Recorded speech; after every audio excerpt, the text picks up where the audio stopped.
Miezi. Neema. This is grade 4. Grade 4, yes. Grade 4. They are doing an exercise, huh? Yeah. Very good. You know, that's how I'm traffic out. One and two. See? Yeah.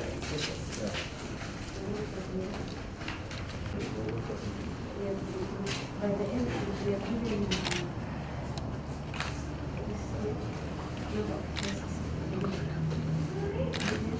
Yeah.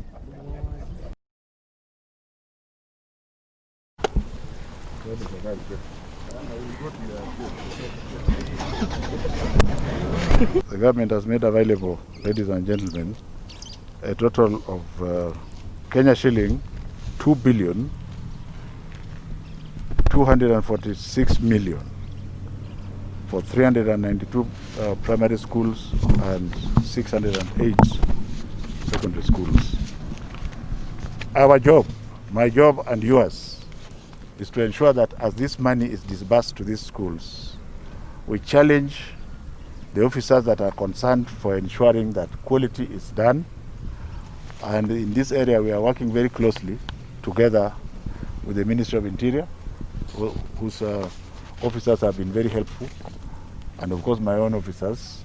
Just like we are working in the desks, we have empowered as one government that the two ministries work together with all other government agencies so that this is done, so that you know where the weak link is as they are being taught.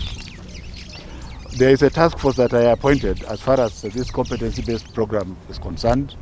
It is doing excellent work. Among the work that it has done is to go and give us virgin data. We are no longer wasting Kenya government money using assessed numbers. We are paying for a child that is alive, that has been seen and counted.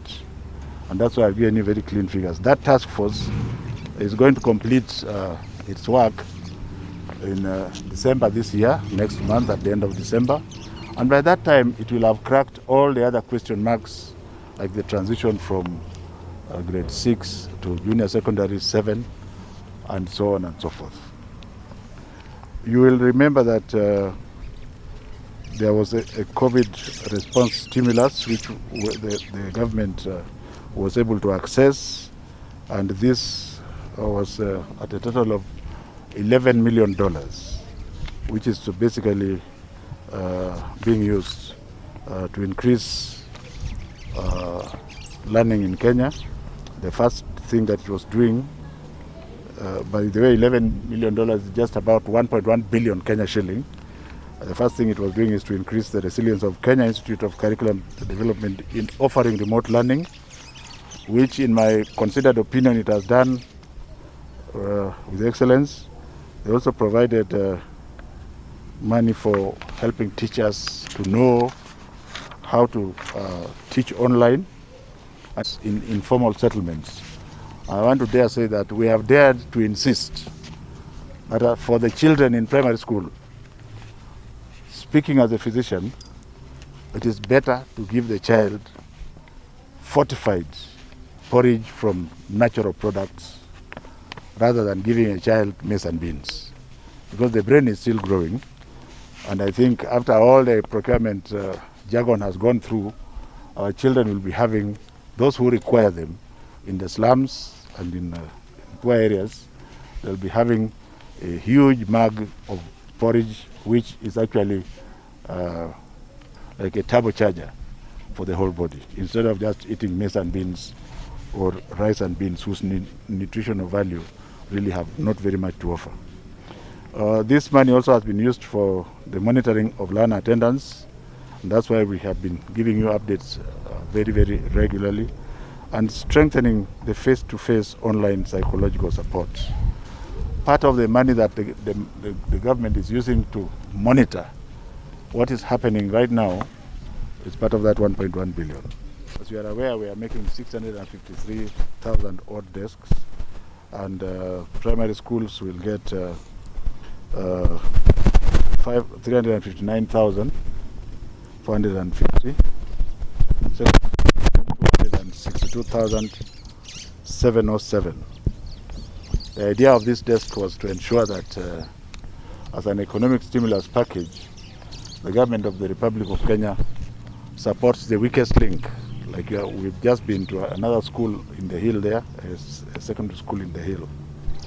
It is also important to note, ladies and gentlemen, that the government of this republic spends 71 billion Kenya shillings in both secondary and primary school sectors.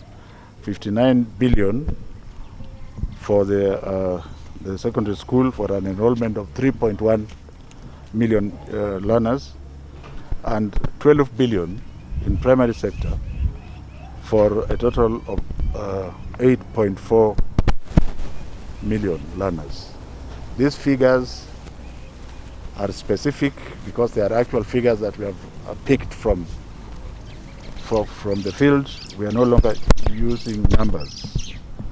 In addition, the Global Partnership for Education makes available an additional 10.8 billion Kenya shilling, which includes 1.1 billion COVID-19 response. Ladies and gentlemen,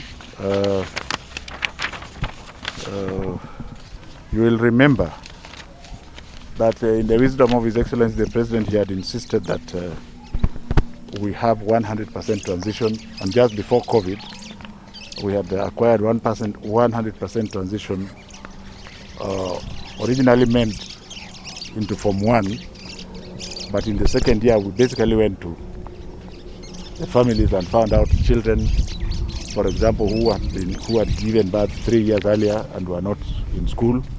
They were taken back to school, and the government has spent for the year 2020, the ministry has disbursed 1.6 billion 500 for 708 secondary schools, and another 1 billion and 310 for over 392 primary schools, in addition to the 270 million that was used for the public primary school infrastructure development. Ladies and gentlemen, perhaps the single most important game changer for the government as far as the Ministry of Education is concerned for the very short time that I've been there has been the competency-based curriculum. The competency-based curriculum, as you have seen by yourselves, is different from the 844 curriculum. Our beloved children, and I want to state this for avoidance of any doubt, that I'm serving this government in order to protect the parents and our children from exploitation. There is absolutely no need for our parents to be asked to pay for what Kenya government has already paid for. And I shall do that without fear or favor.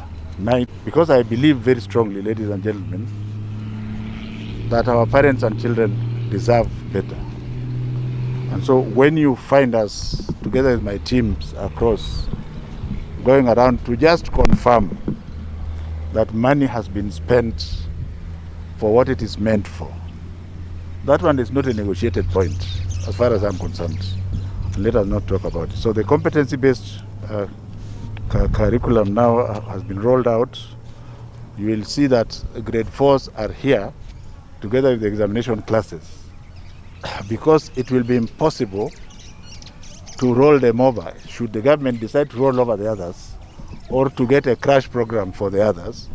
You have seen for yourself, there's no way you can have a crash program for that girl who is being taught how to read in public so that she can go to grade 5. So that's why we opened with them.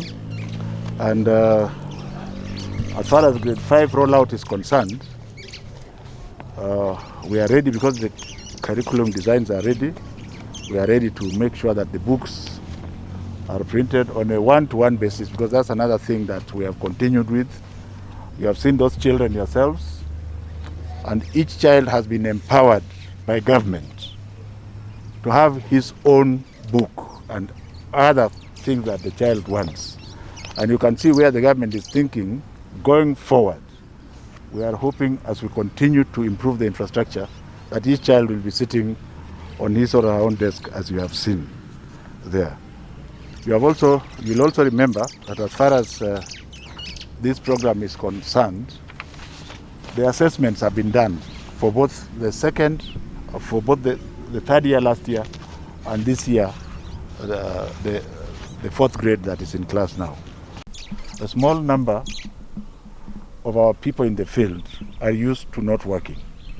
I also want to say this, that there's still a small cartel within my ministry, and nobody should be surprised the way I do things. I was in NEC, I made things work. I have come here to protect the rights of parents and children. Anytime I cannot do that, I have no business being in this ministry. And therefore, I want to urge ourselves, especially those of my staff